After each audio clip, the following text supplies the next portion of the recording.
Hello everyone, welcome level to clever. நான் உங்கள் பிரகாஷ். இன்றைக்கி நம்ம சேனலில் லேட்டஸ்ட் வீடியோக்கு ஒரு முக்கியமான அப்டேட் தான் பார்க்க போகிறோம்.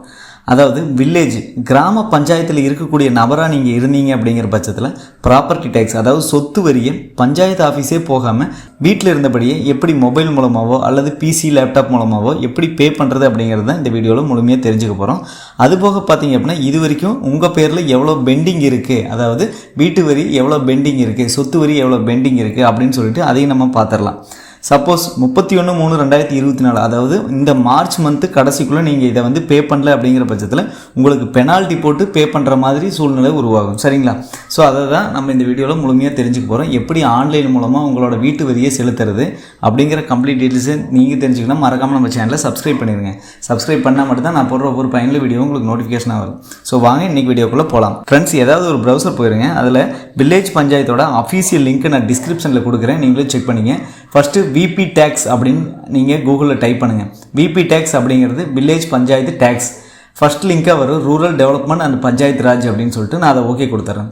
அது ஓகே கொடுத்ததுமே பார்த்தீங்க அப்படின்னா ஊரக வளர்ச்சி மற்றும் ஊராட்சித்துறை தமிழ்நாடு அப்படின்னு இருக்கும். ஸோ நம்ம இந்த பேஜ் மூலமாக தான் பார்த்தீங்க அப்படின்னா நம்மளோட வீட்டு வரியை, அதாவது சொத்து வரியை நம்ம செலுத்த போகிறோம். சரிங்களா? ஸோ அப்படியே ட்ராப் டவுன் வாங்க. ட்ராப் டவுன் வந்ததுமே சேவைகள் அப்படின்னு இருக்கும். இதில் சொத்து வரி கணக்கீடு, உங்கள் நிலுவைத் தொகையை பார்க்க, விரைவாக வரி செலுத்துக, வரி செலுத்திய விவரங்களை பார்க்க, இந்த மாதிரி நிறைய டீட்டெயில்ஸ் இருக்கும். ஸோ நம்மளோட நிலுவைத் தொகையை தான் இப்போ பார்க்க போகிறோம். ஸோ நிலுவைத் தொகையை பார்த்துட்டு ஏதாவது நிலுவைத் தொகை இருந்தது அப்படிங்கிற பட்சத்தில் நம்ம வந்து எப்படி ஆன்லைன் மூலமாக பே பண்ணுறது அப்படின்ட்டு. ஸோ உங்கள் நிலுவைத் தொகையை பார்க்க அப்படின்னு இருக்கும், அதை ஓகே கொடுத்துட்றேன். ஸோ இப்போ பார்த்தீங்க அப்படின்னா மதிப்பீடு தேடல் அப்படின்னு இருக்கும். இதுலேயே பார்த்தீங்கன்னா சொத்து வரி, நம்ம சொத்து வரி மட்டும் இதில் பே பண்ணுறதுல நிறைய குடிநீர் கட்டணமாக இருக்கட்டும், தொழில் வரியாக இருக்கட்டும், அல்லது வர்த்தக உரிமம், இதில் எது வேணாலும் நம்ம பே பண்ணிக்கலாம். சரிங்களா? ஸோ உங்களுக்கு குடிநீர் கட்டணம் தான் செலுத்தணும் அப்படின்னா நீங்கள் இந்த குடிநீர் கட்டணத்தை ஓகே கொடுத்து நீங்கள் செலுத்திக்கலாம். சரிங்களா? ஸோ நம்ம இப்போது சொத்து வரி, அதாவது வீட்டு வரி தான் நம்ம கட்ட போகிறோம்.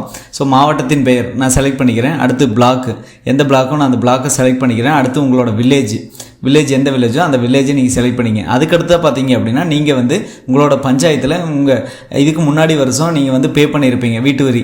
ஸோ இல்லை அப்படின்னா அதுக்கு முன்னாடி வருஷம் நீங்கள் பே பண்ணியிருப்பீங்க. அப்போ பே பண்ண அந்த மொபைல் நம்பரை நீங்கள் இங்கே என்டர் பண்ணிடுங்க. ஸோ நான் இப்போ அந்த மொபைல் நம்பரை என்டர் பண்ணிடுறேன்.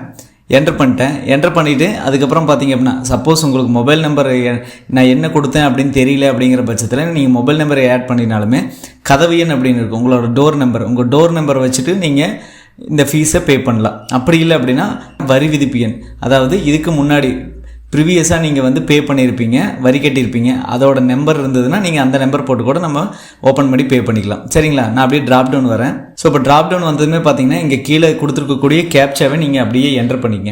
ஸோ நான் இங்கே கொடுத்துருக்கக்கூடிய அந்த கேப்சா, அதாவது பார்த்தீங்க அப்படின்னா ஏபிசியில் கொடுத்துருப்பாங்க. ஸோ நான் அதை என்டர் பண்ணிக்கிறேன். என்டர் பண்ணிவிட்டு இங்கே சர்ச் அப்படின்னு இருக்கும், நான் சர்ச் கொடுக்குறேன். சர்ச் கொடுத்துமே பார்த்தீங்கன்னா அப்படியே ட்ராப் டவுன் வாங்க. ட்ராப் டவுன் வந்ததுமே பார்த்தீங்க அப்படின்னா வரிசை எண், வரி விதிப்பு எண், பெயர், வார்டு எண், குக்கிராமத்தின் பெயர், தெரு பெயர், செயல் அப்படின்னு இருக்கும். இங்கே வியூ அப்படின்னு இருக்கும், நான் வியூ கொடுத்துட்றேன். வியூ கொடுத்ததுமே பார்த்தீங்க அப்படின்னா இதில் மதிப்பீட்டு விவரங்கள் அப்படின்னு இருக்கும். ஸோ பெயர், கட்டிட உரிமம், துணை பிரிவு எண், கட்டிட உரிமை தேதி, அதாவது வார்டு, கட்டிடத்தின் பயன்பாடு, சொந்த குடியிருப்பான், கட்டிட நிறைவு தேதி, அதுக்கப்புறம் நிதியாண்டு, எந்த நிதியாண்டு, கட்டிடத்தின் தன்மை, என்ன வீடு டைப்பு, அதாவது காங்கிரீட் வீடா, ஓட்டு வீடா, குடிசை வீடா, அந்த மாதிரி இருக்கும். கதவு எண் இருக்கும், தெரு பெயர், கட்டிடத்தின் பரப்பளவு, பயன்பாட்டு வகை, ஸோ பர்மனண்டா அல்லது டெம்பரவரியா, அது எல்லாமே இருக்கும். ட்ராப் டவுன் வாங்க. ட்ராப் டவுன் வந்ததுமே ப்ராப்பர்ட்டி டேக்ஸ் டிமாண்ட் டீட்டெயில்ஸ் அப்படின்னு இருக்கும். ஸோ அதில் பார்த்தீங்கன்னா 2022, 2023, அது போக 2023, 2024 2 வருஷத்துக்கு இவங்க பே பண்ணுற மாதிரி இருக்கும். ஸோ இதில் பார்த்தீங்க அப்படின்னா பொது வரி 70 ரூபா போட்டிருக்காங்க. நூலக வரி அப்படின்னு சொல்லிட்டு ஒரு 7 ரூபா போட்டிருக்காங்க. டோட்டலாக பார்த்தீங்கன்னா 2022 to 2023 77 ரூபா பே பண்ணணும். 2023 to 2024 பார்த்தீங்கன்னா அப்போ ஒரு 77 ரூபா. ஸோ டோட்டலாக பார்த்தீங்கன்னா 154 ரூபா பே பண்ணணும். ஓகேங்களா? ஸோ இப்போ பே அப்படின்னு இருக்கும், நான் பே கொடுத்துட்றேன். ஸோ இந்த டீட்டெயில்ஸ் எல்லாம், அதாவது பெயர், அலைபேசி எண், மின்னஞ்சல் முகவரி, இது எல்லாமே கொடுத்துட்டு இங்கே கொடுத்துருக்கக்கூடிய கேப்சா கொடுத்துட்டு நான் சர்ச் கொடுக்குறேன். சர்ச் கொடுத்ததுமே பார்த்தீங்க அப்படின்னா எனக்கு அடுத்த பேஜ் ஒன்று வியூ ஆகும். ஸோ அந்த பேஜில் பார்த்தீங்க அப்படின்னா நம்ம எவ்வளோ பே பண்ண வேணும், அதாவது 2022 to 2023, 2023 to 2024 2 வருஷத்துக்கு நம்ம பே பண்ணுற மாதிரி இருக்குது. ஸோ அந்த 2 வருஷத்துக்கு நம்ம பே பண்ணிட்டோம் அப்படிங்கிற பட்சத்தில், அதாவது எப்படின்னா இது வந்து நம்மளோட கேட்வே மூலமாக பே பண்ணிக்கலாம். அதாவது யூபிஐ இந்த மாதிரி மூலமாகவும் பே பண்ணிக்கலாம், நெட் பேங்கிங் யூஸ் பண்ணி பே பண்ணிக்கலாம், கிரெடிட் கார்டு யூஸ் பண்ணி பே பண்ணிக்கலாம். ஸோ எந்த வகையான பேமெண்ட் பண்ணாலுமே கம்பல்சரி பேமெண்ட் அது சக்ஸஸ் ஆயிரும். ஸோ நீங்கள் அது தகுந்த மாதிரி பே பண்ணிடுங்க. சப்போஸ் நீங்கள் வந்து கார்டு வச்சு நீங்கள் பே பண்ணுறீங்க அப்படிங்கிற பட்சத்தில் 0 சார்ஜஸ் தான். ஓகேங்களா? ஸோ பே பண்ணதுக்கப்புறம் உங்களுக்கு பார்த்தீங்க அப்படின்னா ஒரு அக்னாலஜ்மெண்ட் ரெசிப்ட் வரும். ஸோ அந்த ரெசிப்ட்டை எப்படி எடுக்கிறது அப்படின்னு நான் 1 by 1 சொல்கிறேன். ஹோம் பேஜ் வந்துடுங்க. ஹோம் பேஜ் வந்ததுமே பார்த்தீங்க அப்படின்னா ட்ராப்டவுன் வந்துடுங்க. ட்ராப்டவுன் வந்ததும் வரி செலுத்திய விவரங்களை பார்க்க, நான் ஆல்ரெடி இப்போ எல்லாம் வரியெல்லாம் செலுத்திட்டேன். இப்போ வரி செலுத்திய விவரங்கள் அப்படின்னு இருக்கும், அதை ஓகே கொடுத்துறேன். இதில் வரி வகை நம்ம சொத்து வரி தான். மாவட்டம் எந்த மாவட்டமோ அந்த மாவட்டத்தை நான் செலக்ட் பண்ணிக்கிறேன். அதுக்கடுத்து பார்த்தீங்கன்னா ஒன்றியம் செலக்ட் பண்ணிவிட்டு அடுத்து ஊராட்சியும் அதையும் செலக்ட் பண்ணிட்டேன். எல்லாம் செலக்ட் பண்ணிவிட்டு வரி விதிப்பு எண் அப்படின்னு இருக்குது. ஆல்ரெடி வரி விதிப்பு எண் அப்படிங்கிறது நான் அதிலேயே தெரிஞ்சிருச்சு, நான் பார்த்துட்டேன். ஓகேங்களா? ஸோ நீங்களும் அது மாதிரி நோட் பண்ணி வச்சுக்கங்க. ஸோ நான் எல்லாம் கொடுத்துட்டு இப்போது ஷோ அப்படின்னு இருக்குது, இங்கே கேப்ஷாவும் கொடுத்துட்டு ஷோ அப்படின்னு இருக்குது, ஷோ கொடுக்குறேன். கொடுத்ததுமே பார்த்தீங்கன்னா ஷோ கொடுத்ததும் கீழே ட்ராப் டவுன் பார்த்தீங்கன்னா வரிசை எண் அப்படின்னு சொல்லிட்டு வரும். வசூல் செய்த நாள், ரசீது எண், action, download in Tamil, download in English அப்படின்னு இருக்கும். நான் டவுன்லோட் இன் தமிழில் ரெசிப்ட் கொடுக்குறேன்.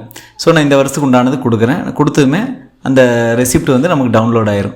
ஸோ இந்த மாதிரி தான் நமக்கு வந்து ரெசிப்ட் வரும். ஊரக வளர்ச்சி மற்றும் ஊராட்சித்துறை அப்படின்னு சொல்லிட்டு. ஸோ இதில் பார்த்திங்க அப்படின்னா சொத்து வரி ரசீது, வரி விதிப்பு எண், அதுக்கப்புறம் வரி விதிக்கப்பட்டவரின் பெயர், தந்தை பெயர், ரசீது எண், குக்கிராமத்தின் பெயர், தெரு பெயர், நமக்கு பார்கோடு இந்த மாதிரி QR ஸ்கேன் கோடு வரும், கதவு எண், அதுக்கப்புறம் சொத்து வரி கேட்பு, அதுக்கப்புறம் நூலக வரி. இது எல்லா மாவட்டத்துலையுமே இருக்கும். ஸோ இது எல்லா மாவட்டத்துலையுமே பே பண்ணுற மாதிரி தான் இருக்கும். கட்டடத்தின் தன்மை, சிமெண்ட், காங்கிரீட் கூரை இந்த மாதிரி தான் இருக்கும். சரிங்களா? ஸோ இதுதான் பார்த்தீங்க அப்படின்னா சொத்து வரி ரசீது. நீங்கள் இதை வந்து டவுன்லோட் பண்ணி ஃபோன்லேயோ அல்லது உங்களோட ஃபைல்லையோ வச்சுக்கங்க. ஸோ அவ்வளோதான் ஃப்ரெண்ட்ஸ். இந்த வீடியோவில் பார்த்தீங்க அப்படின்னா நம்ம கிராமத்தில் இருந்துட்டு எப்படி நம்மளோட ப்ராப்பர்ட்டி டேக்ஸ், அதாவது சொத்து வரியை வீட்டில் இருந்தபடியே பே பண்ணுறது, ஸோ பஞ்சாயத்து ஆஃபீஸ் போகாமல் நம்ம எப்படி பே பண்ணுறது அப்படிங்கிறத ஆன்லைன் மூலமாக தெரிஞ்சுக்கிட்டோம். இதுக்கான லிங்க்கை நான் டிஸ்கிரிப்ஷன் பாக்ஸில் கொடுக்குறேன். ஸோ நீங்களும் பார்த்தீங்க அப்படின்னா கிராமத்தில் இருந்தீங்க அப்படிங்கிற பட்சத்தில் கம்பல்சரி இந்த லிங்க்கை யூஸ் பண்ணி ஸோ உங்களோட மொபைல் நம்பரை வச்சு நீங்கள் ஈஸியாக வந்து சொத்து வரியை பே பண்ணிடலாம்.